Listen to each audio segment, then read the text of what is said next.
Bismillahirrahmanirrahim. Assalamualaikum students. Welcome to my YouTube channel. MTH 001 का lecture number 31 and 32 आज हम cover करेंगे इस वीडियो में।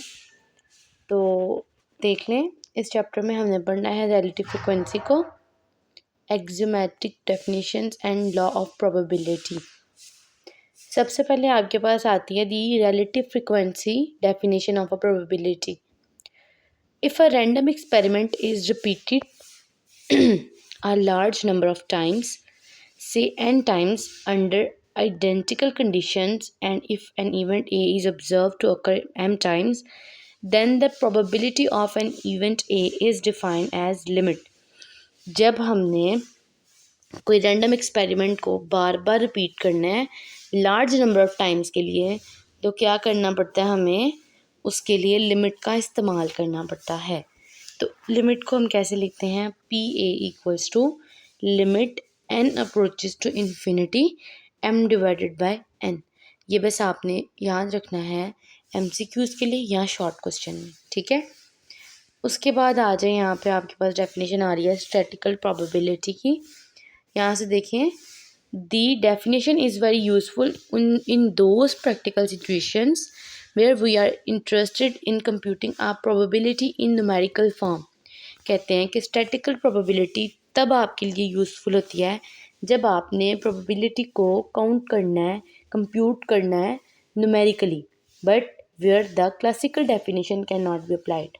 लेकिन उसके लिए हम क्लासिकल डेफिनेशन को अप्लाई नहीं कर रहे। इसको यहाँ से समझे आप।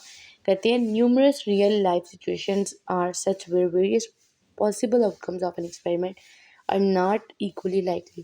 कहते हैं कि बहुत सी ऐसी हमारी रियल लाइफ की जो है सिचुएशंस होती हैं जहाँ पे हम एक्सपेरिमेंट को नहीं कर सकते ऐसे जैसे पॉसिबली होना चाहिए। This type of probability is also called empirical probability. इसी प्रोबेबिलिटी को हम एम्पिरिकल प्रोबेबिलिटी भी कहते हैं, जो किस पे बेस कर रही होती है, एम्पिरिकल एविडेंस पे या फिर ऑब्जर्वेशन ऑफ डाटा पे, ठीक है। इसको हम कहते हैं स्टैटिकल प्रोबेबिलिटी, ठीक है। तो कहते हैं कि इसकी हम समझते हैं एग्जांपल को। दो एग्जांपल्स हैं इसकी, from a coin tossing experiment and from data on the numbers of boys and girls born. आगे हम ये दोनों क्वेश्चंस करेंगे। कॉइन को टॉस करके हम स्टैटिकल प्रोबेबिलिटी को डिफाइन करते हैं, या फिर हम डाटा को कलेक्ट करते हैं और हम देखते हैं गर्ल्स एंड बॉयज़ कब बॉर्न हुए और उनकी हम प्रोबेबिलिटी फाइंड करते हैं। प्रोबेबिलिटी बेसिकली हमारे पास चांस ऑफ अकरेंस होता है कि कोई इवेंट है वो कितनी दफ़ा अकर हो सकता है, कितने चांसेस हैं। एग्जाम्पल आपके पास है कॉइन टॉसिंग की। No one can tell which way a coin will fall, but we expect the proportion of lead and tail, sorry यहाँ पे हेड आना चाहिए, after a large number of tosses to be nearly equal. कहते हैं कि किसी को भी नहीं पता कि जब आप कॉइन को टॉस करोगे उसमें आपके पास हेड आएगा या टेल आएगा, या फिर हेड ज़्यादा दफ़ा आएगा या टेल आएगा। An experiment to demonstrate this point was performed by Kerrich in Denmark in 1946। कहते हैं ये जो एक्सपेरिमेंट था इसको किसने परफॉर्म किया, इस पॉइंट को किसने देखा, इसको डेनमार्क ने 1946 में जो है ना, कैरिट ने डेनमार्क में 1946 में देखा, ठीक है। क्या कहते हैं भाई, उसने टॉस किया कॉइन को 10,000 times and obtain all together 5,067 heads and 4,933 tails, ठीक है। उसने जब 10,000 दफ़ा एक्सपेरिमेंट किया, कॉइन को टॉस किया, तो उसके पास 5,067 हेड आए और 4,933 टेल्स आए। तो इस बिहेवियर को क्या कहते हैं, the behaviour of the proportion of head through out the experiment is shown. ये आपको यहाँ पे नज़र आ रहा होगा उसका बिहेवियर कि हेड कितने टाइम्स आया और टेल, ठीक है, नंबर ऑफ टॉसेस उसके क्या रहे। आगे देखिए आपके पास जो है ना एग्जाम्पल 2 में क्या कहते हैं, बर्ड्स से proportion of male birds that have been worked out for the major region of England as well as the rural district of Dorset। 1956 में किया गया बर्थ का एक्सपेरिमेंट, ठीक है, male birth and female birth, ठीक है। तो ये आप उनके पास जो है ना प्रोपोर्शंस आई हैं। तो नेक्स्ट देखें क्या कहते हैं, प्रोबेबिलिटी जो है उसको आप डिवाइड कर सकते हो नॉन क्वांटिफेबल में और क्वांटिफेबल में। नॉन क्वांटिफेबल में इंडक्टिव, सब्जेक्टिव और पर्सनालिटी प्रोबेबिलिटी होती है, जबकि क्वांटिफेबल में आप प्रियोरी प्रोबेबिलिटी होती है या स्टैटिकल प्रोबेबिलिटी होती है, ठीक है। बस ये आपने रीड करना है। ये जो चीज़ें हैं जब कोई ख़ास होगी ना मैं आपको बता दूँगी कि भाई ये आपकी इम्पॉर्टेंट है पेपर के लिहाज से। ये एक्सियम्स आपके इम्पॉर्टेंट है, ठीक है। फर्स्ट वाला क्या कहता है कि आपके पास जो इवेंट होगा ना वो 0 से 1 के दरमियान लाई कर रहा है, ठीक है, प्रोबेबिलिटी इवेंट की। फिर कहते हैं कि आपके पास श्योर इवेंट जो होता है ना वो इक्वल्स टू 1 होता है। थर्ड एक्सियम कहता है आपके पास 2 इवेंट है वो म्यूचुअली एक्सक्लूसिव हैं। कब है? जब पी ए यूनियन बी लेते हैं वो P A plus P B के इक्वल आता है। तो ये थर्ड एक्सियम को आपने याद रखना, ये इंपॉर्टेंट है। फिर आपके पास आ जाती हैं एग्जाम्पल ये वाली, देखें, मेल जो है लाइव बोर्न और स्टिल बोर्न आपको गिवन किए हुए हैं 359881, ये ए है आपके पास, और 8609 बी। इस तरह से फीमेल आपको जो है ना वो लाइव बोर्न और स्टिल बोर्न गिवन किए हुए हैं। जब आप हाली मेल का टोटल फाइंड करते हैं तो वो आपके पास हॉरिजॉन्टली आ रहा है और फीमेल का भी, और लाइव बोर्न आप निकालते हैं तो वर्टिकली देखें 700335 एंड स्टिल बॉन्ड क्या है 16405। अब हम हॉरिजॉन्टल और वर्टिकल दोनों का सम निकालते हैं तो वो 716740 है, ठीक है। तो किस तरह से इसको एक्सप्लेन करना है, कहते हैं ये 4 पॉसिबल इवेंट्स थे जो कि डबल क्लासिफिकेशन से हमारे पास आते हैं। मेल लाइव बर्थ जो है उसको डिनोट किया है ए से, ठीक है। इस तरह से मेल की स्टिल बोर्न को बी से डिनोट किया हुआ है, फीमेल लाइव बर्थ को सी से और फीमेल स्टिल बर्थ को डी से डिनोट किया गया है। सेकंड वाले में देखिए प्रोपोर्शन ऑफ बर्थ इंग्लैंड में बतानी है। तो देखिए स्टिल लाइव बॉर्न मेल की उसका टोटल वर्टिकल आपको मिलेगा, स्टिल बॉर्न का भी और लाइव बॉर्न का भी, जबकि मेल और फीमेल का जो आपके पास लाइव एंड स्टिल का वो हॉरिजॉन्टली आपको मिल रहा है। इनका टोटल जब हम करेंगे ये हमारे पास 1 के इक्वल आ रहा है, ठीक है। तो ये बस एग्जांपल्स इन्होंने आपको दी हुई हैं, इनको आपने देखना है। तो कहते हैं कि जब हम निकालेंगे मेल का, यहाँ से देखें, let us denote the compound event male birth and still birth by the letter M. Male के लिए जो लाइव बर्थ और स्टिल बर्थ है ना उसको हम एम से डिनोट कर लेते हैं। कहते हैं कि आपके पास मेल बर्थ जो है वो अकर होती है and so the proportion of these twos क्या हो जाएगी, आपने मेल की फाइंड करनी है तो P A plus P B कर दे। यहाँ पे देखें मेल था, लाइव बॉन्ड और स्टिल बॉन्ड, इन दोनों को आप प्लस कर ले तो आपके पास प्रोबेबिलिटी आ जाएगी P A plus P B 0.5141, जो कि आपको टोटल शो होगा हॉरिजॉन्टल में मेल के फर्स्ट में। जब आपने फीमेल की फाइंड करनी है तो पी एफ रखें, ठीक है, इन दोनों को प्लस कर ले तो आपके पास आ जाएगी 4859, ठीक है। ये बात इन्होंने आपको बताई हुई है।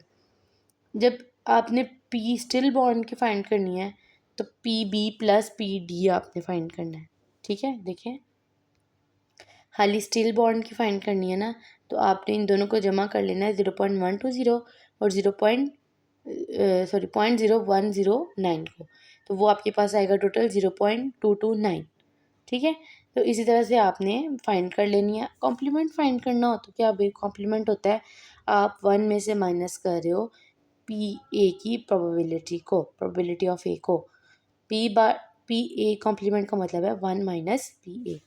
ये आपके पास MCQs है बस। इस तरह से नेक्स्ट आपको एग्जांपल मिलती है, इसमें कॉइन को कहते हैं टॉस करते हैं हम फोर टाइम। तो जब हम 4 टाइम करेंगे टॉस इट मीन्स हमारे पास 16 सैम्पल पॉइंट्स बनेंगे। तो ऐसा आपके कह रहे हैं कि ऐसा आपके पास इवेंट जिसमें कोई बी हेड नहीं आता तो वो आपके पास एक ही बनता है, चांसेस 1/16 आ जाएंगे। जब आपने कॉम्प्लीमेंट इसका फाइंड करना है तो पी ए बार लगाएं 1 माइनस पी आई ए आ जाएगा, तो 1 में से माइनस कर दे 1/16 को, तो 15/16 आता है, यानी कि टोटल हेड जो आपके पास आ रहे हैं वो 15/16 आ रहे हैं। ऐसे जिनमें कोई ना कोई हेड आ रहा है, ठीक है। एडिटिव लॉ आपके पास क्या है, पी ए यूनियन बी। आपके पास एडिटिव लॉ के लिए है P A plus P B minus P A intersection B. जब दो इवेंट आपके पास गिवन हैं और एडिशन लॉ आपने लगाना है तो उसके लिए आप इस्तेमाल करेंगे P A union B equals to P A plus P B minus P A intersection B. इस फार्मूले को याद कर लें। आपको मे बी पी ए और बी की वैल्यू गिवन कर दें और कहें कि आप पी ए इंटरसेक्शन बी की फाइंड करें, या फिर आपको इस सारी की वैल्यू गिवन कर दे, फार्मूला आपने याद रखना है और वो अप्लाई कर देना है। फिर आ जाता है आपके पास लेक्चर नंबर 32। लेक्चर बताने से पहले मैं आपको ये भी बता दूं कि ये आपके पास बेसिक चीज़ें, इसमें से आपको जो है ना 32 वाले में से मे बी लॉन्ग आ जाए, इसमें से आ जाता है लॉन्ग। बाकी जो प्रीवियस हमने किया उसमें से शॉर्ट और MCQs आने के चांसेस हैं, ठीक है। तो यहाँ पे एग्जांपल देखें। एग्जांपल कहते हैं a big bag contain 10 white and 3 black balls. आपके पास एक बैग है, उसमें 10 जो हैं वो वाइट बॉल्स हैं और 3 ब्लैक है, ठीक है। एक और बैग है, उसमें 3 वाइट है और 5 ब्लैक बॉल है। 2 balls are transferred from first bag and placed into the second. अब ऐसा करें कि आपके पास देखिए पहले वाले में 10 थी पहले बैग में, और फिर ब्लैक 3 थी। फिर जो दूसरा बैग है उसमें वाइट 3 है और ब्लैक 5 है। कहते हैं कि क्या क्या हो गया, हम पहले वाले बैग से ट्रांसफ़र कर देते हैं 2 बॉल को सेकंड वाले में, and then 1 ball is taken from the letter. तो कहते क्या होगा अगर हम जो है ना फिर एक बॉल को सेलेक्ट करते हैं, तो कहते आप बताएंगे प्रोबेबिलिटी वाइट बॉल्स की क्या होगी। पहले आप टेबल बना लें अपनी आसानी के लिए। आपको टेबल में नज़र आ रहा है वाइट जो है ना वो पहले 10 थी और ब्लैक 3, और सेकंड वाले बैग में पहली 3 है वाइट और ब्लैक 5 है। तो हमारे पास देखिए यहाँ पे कहते हैं कि जो ए है वो रिप्रेजेंट कर रहा है इवेंट को। 2 balls are drawn from the first bag. पहले वाले बैग से आपने 2 बॉल को लेना है और उसको सेकंड में ट्रांसफ़र कर देना है। Then A can occur in following 3 mutually exclusive ways. पहला ये कि पहले वाले में जो 2 वाइट बॉल्स हैं वो ट्रांसफ़र हम कर देते हैं सेकंड बैग में, या एक वाइट बॉल और एक ब्लैक बॉल। इन्होंने ये तो नहीं ना बताया कि बल्कि देखें 1 white ball and 1 black ball are transfer to the second ball. हो सकता है कि आप एक जो है वाइट और एक ब्लैक करें, 2 करनी है ना बॉल्स को, या हो सकता है कि आपके पास चांस हो कि आप 2 ब्लैक बॉल्स हैं उनको ट्रांसफ़र करें सेकंड बैग में। इस लिहाज से आपके पास टोटल 13 जो है ना वो बॉल्स थी, जिसमें से आपने 2 सेलेक्ट करनी है, जबकि आप वाइट वाली 10 में से 2 सेलेक्ट कर रहे हैं, ठीक है।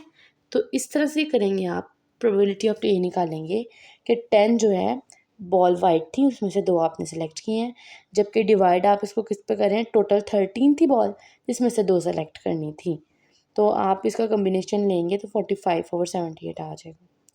इसी तरह से सेकंड चांस क्या है कि आपके पास 10 थी ना बॉल्स, 10 में से वाइट में से आपने एक सेलेक्ट की और ब्लैक में से भी आपने एक सेलेक्ट की, तो इसका टोटल भी 13 और 2 बनता है। आपने इसको 13 और 2 के कम्बिनेशन के साथ डिवाइड करना है 30/78।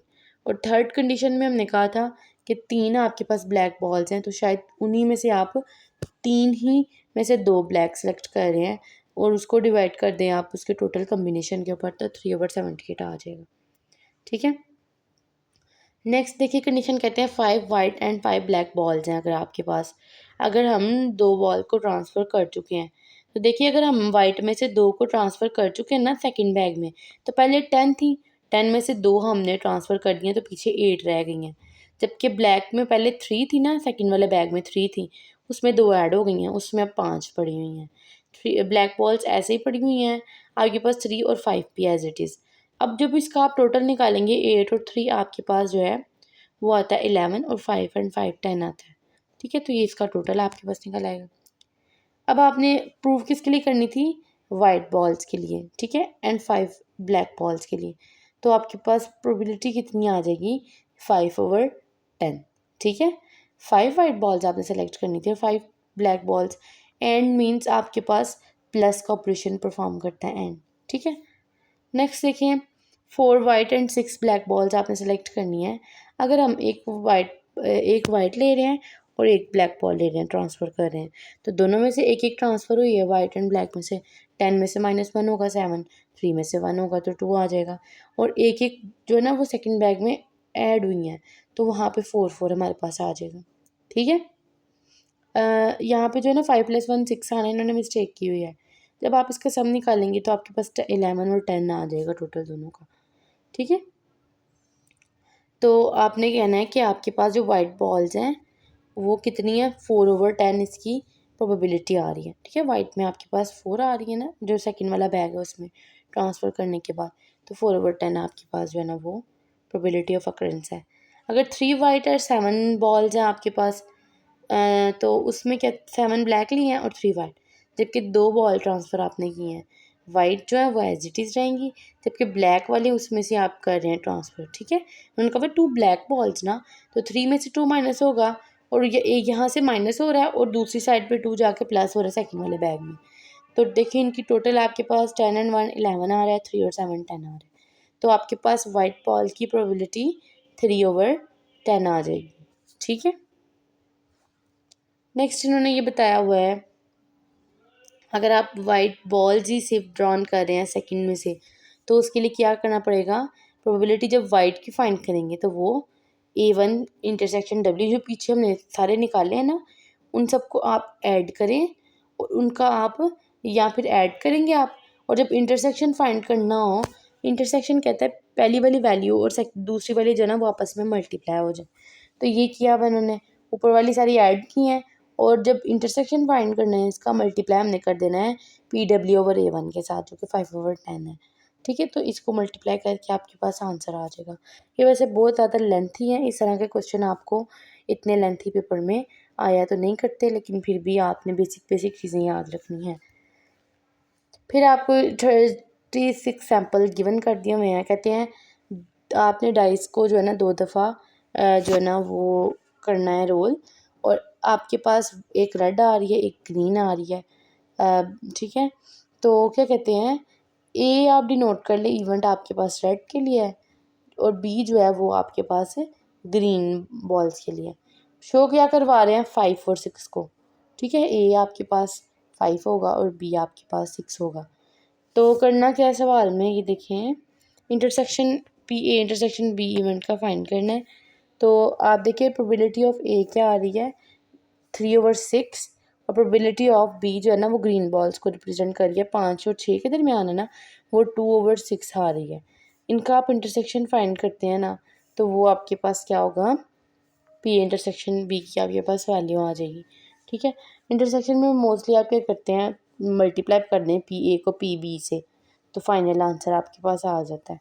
ठीक है, फिर इसी तरह से देखिए इंटरसेक्शन लिया हुआ इन्होंने, जब ज्वाइन करें इवेंट A और B को, 6 आउटकम्स आपके पास आ रही हैं 36 में।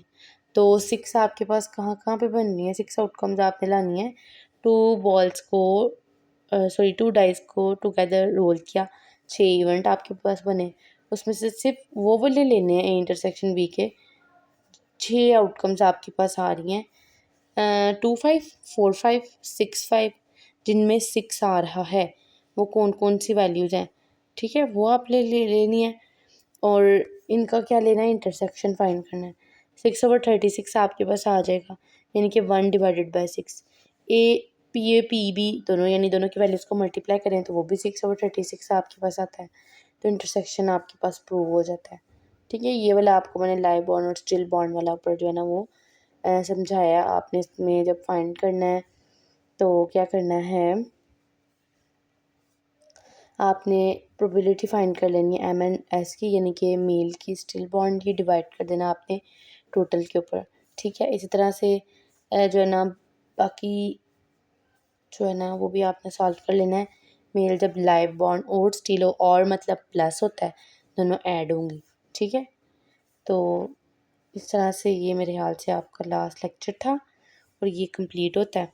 ठीक है, यहाँ पे ये भी बताया हुआ है कंडीशनल प्रोबेबिलिटी में जॉइंट प्रोबेबिलिटी और मार्जिनल प्रोबेबिलिटी होती है, और ये जो है ना P still bond divided by male birth, ये आपके पास जॉइंट प्रोबेबिलिटी के लिए आपने इस्तेमाल किया हुआ है। उसमें क्या करते हैं, male birth and still birth को ऊपर रखना और डिवाइड कर देना है मेल बर्थ पे। ऊपर आपने लेना होता है सम, यानी कि एंड क्या क्या ऑपरेशन है इंटरसेक्शन का परफॉर्म कर रहा होता है, ठीक है। उसको डिवाइड कर देना आपने मेल बर्थ पे, तो आपके पास आ जाएगी probability still birth over male birth की। तो ये था आपका होल लेक्चर। होप सो आपको समझ आ रही भी होगी। तो हमारे चैनल को लाइक करें, सब्सक्राइब करें। अल्लाह हाफिज़।